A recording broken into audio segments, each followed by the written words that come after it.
What is going on, New York Giants fans? D. Illa here. So our 2-7 Giants, woohoo, going to Dallas to face a Cowboys team that seems like it's getting it together. Seems like Dak Prescott is getting his feet underneath him and he's starting to play some good ball. He's definitely got a connection with CeeDee Lamb going. Jalen Tolbert, their second-year wide receiver, seems like he's kind of starting to get his feet underneath him. Brandon Cooks really hasn't done much this year. A guy like Jake Ferguson, a tight end, he's really come on strong the past two games. I think his second to last game, he had 40 yards and a touchdown. This past week, he had 91 yards and a touchdown. So Dak is feeding him often, and he's proving to be one of the better tight ends in the NFL right now.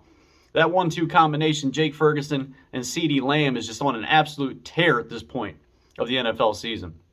So the Giants go into this one with Tommy DeVito at quarterback. You know, he's a guy that is probably not going to produce a win for you. This is exactly the position I wanted us to be in.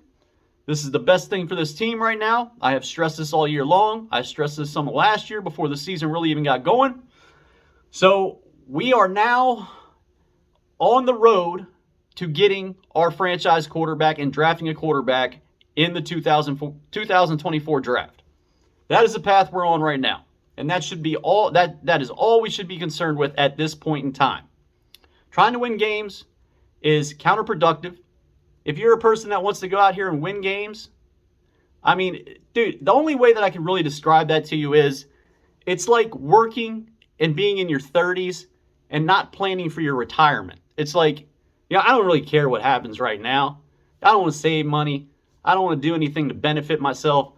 Years down the road when I have to retire and I'm an old person and, I've got no money coming in, so I don't have a nest egg to fall back on. That's kind of like wanting to win games right now, if you kind of catch my drift. If you want to win games right now, what does that do for you in your future? Especially at the quarterback position when we don't have a quarterback. Yeah, and the Giants fans out there right now that, they want to talk trash about everybody else, all the rest of the Giants fans that want this team to tank. And it's just, it's absolutely foolish to me. You got these idiots out here that are like, oh, I'm going down with the ship. No matter what takes place, I'm rooting for my team. I'm rooting for my team too, man. But I'm not dumb enough to want us to come out here and win games and jeopardize draft position in the future. I mean, it's just completely asinine to me to hear people come out here and talk this way. Like, I get you want to be super fan, and I think it's all a front, to be honest with you. I mean, I think in the back of their minds, they're like, I want this team to draft another quarterback, and I do want them to be in the best position possible. But, they don't want to come out here on camera and be like, oh, I want this team to lose, because they want to portray this idea that they're super fan. They're super idiot. So that's how I view that. That's how I view most fans that want this team to win right now. It makes absolutely no sense to me. You're like, why? Why?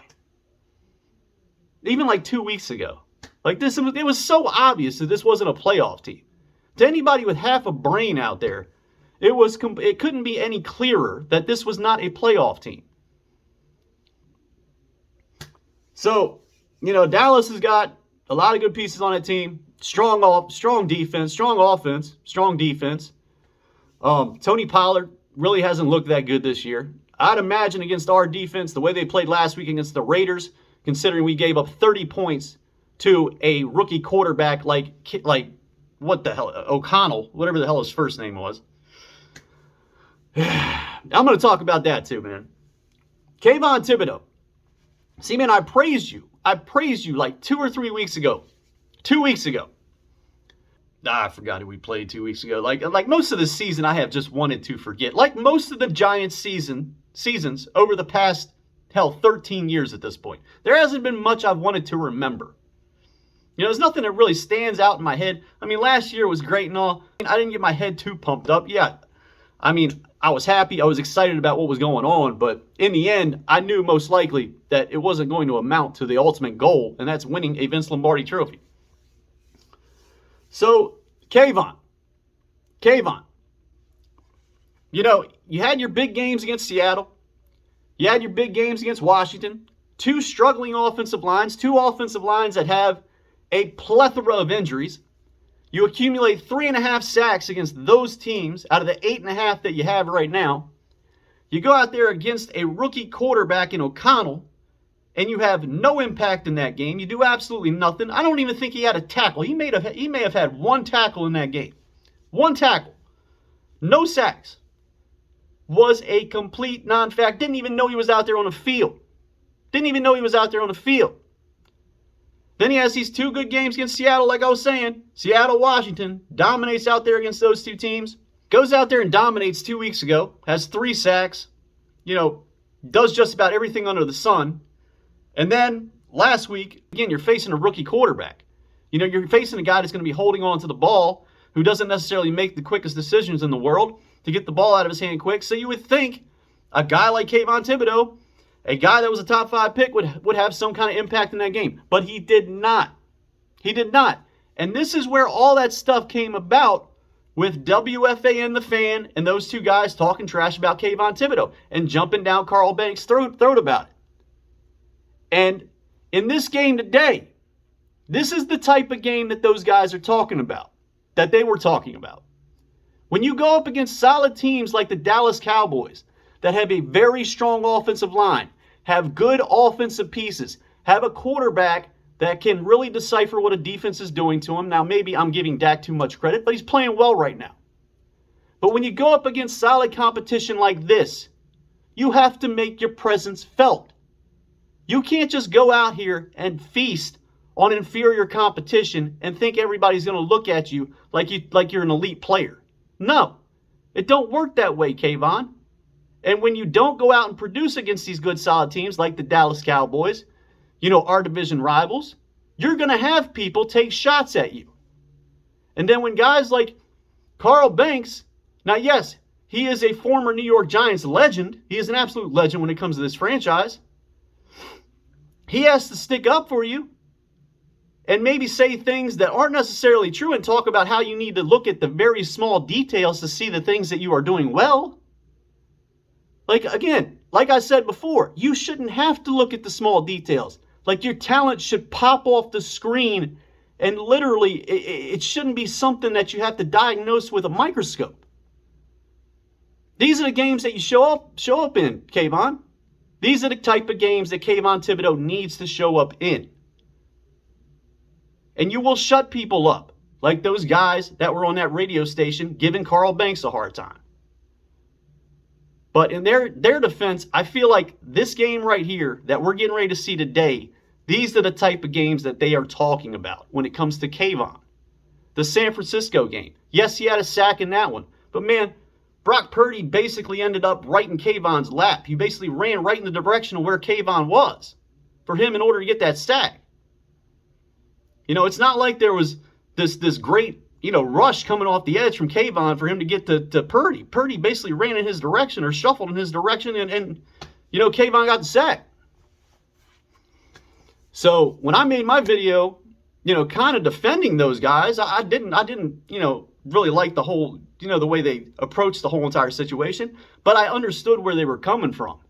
And then everybody made a big deal about, them body shaming Kayvon. I mean, they took those words and just completely ran with them, and they completely ignored all the other things that they were really talking about in that interview.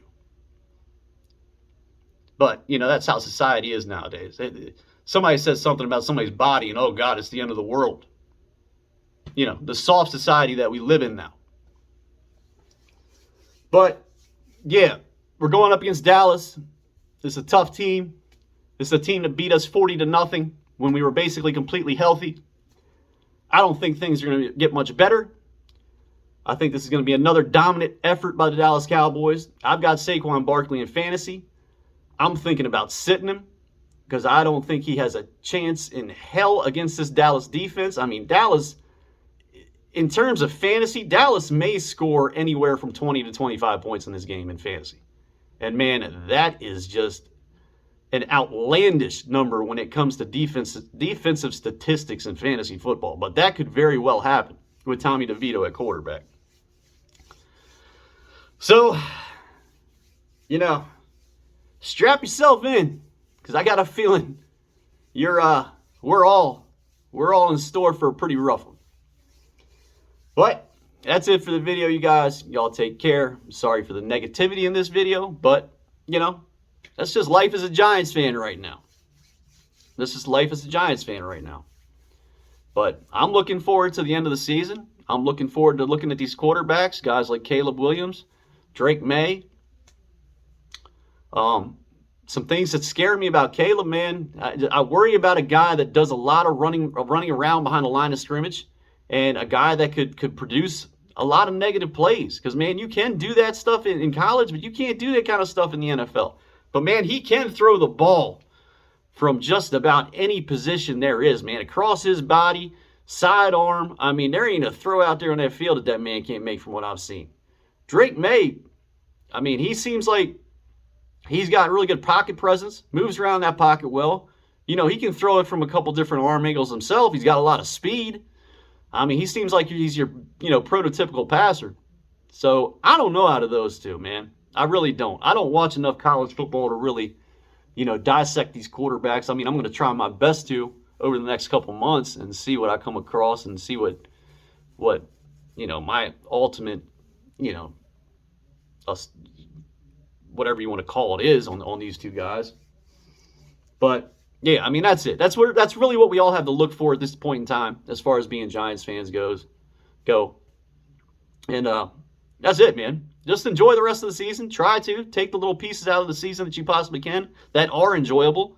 And don't get so hung up on the wins and losses.